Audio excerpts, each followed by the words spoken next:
আওয়ামী লীগের ১.৫ দশকের শাসনামলে ১৪ জনকে গুমের পর টাস্কফোর্স ফর ইন্টারন্যাশনাল টিএফআই সেলের নির্যাতনের ঘটনায় মানবতাবিরোধী অপরাধের মামলায় সাবেক প্রধানমন্ত্রী শেখ হাসিনা ও ১১ সেনা কর্মকর্তা সহ ১৭ জনের বিরুদ্ধে অভিযোগ গঠন করেছে আন্তর্জাতিক অপরাধ ট্রাইব্যুনাল।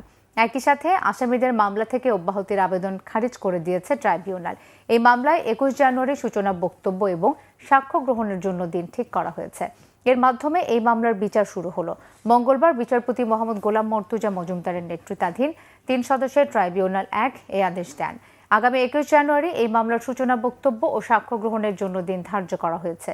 মামলায় ১৭ আসামির মধ্যে গ্রেফতার থাকা ১০ সেনা কর্মকর্তার উপস্থিতিতে ট্রাইব্যুনাল এই আদেশ দেন।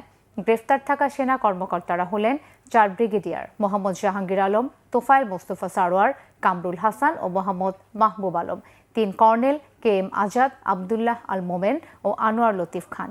এছাড়া আছেন ৩ লেফটেন্যান্ট কর্নেল মশিউর রহমান জুয়েল, সাইফুল ইসলাম সুমন ও মোহাম্মদ সারোয়ার বিন কাশেম। ২০১৬ সাল থেকে ২০২৪ সাল সময়কালে ১৪ জন ভিকটিমের জন্য ১৭ জন আসামির বিরুদ্ধে মোট ৪টি অভিযোগ গঠন করা হয়েছে এবং এই ৪টি অভিযোগ গঠন করার পর মাননীয় আদালত আসামিদেরকে প্রশ্ন করেছেন তারা গিলটি প্লি করেন কিনা নাকি নট গিলটি। তারা প্রত্যেকেই নিজেদেরকে নির্দোষ দাবি করে ন্যায় বিচার প্রার্থনা করেছেন এবং সেই প্রেক্ষিতে আগামী ২১ জানুয়ারিতে ওপেনিং স্টেটমেন্ট এবং প্রথম সাক্ষ্য গ্রহণের মাধ্যমে এই মামলার বিচার কাজ শুরু হতে যাচ্ছে।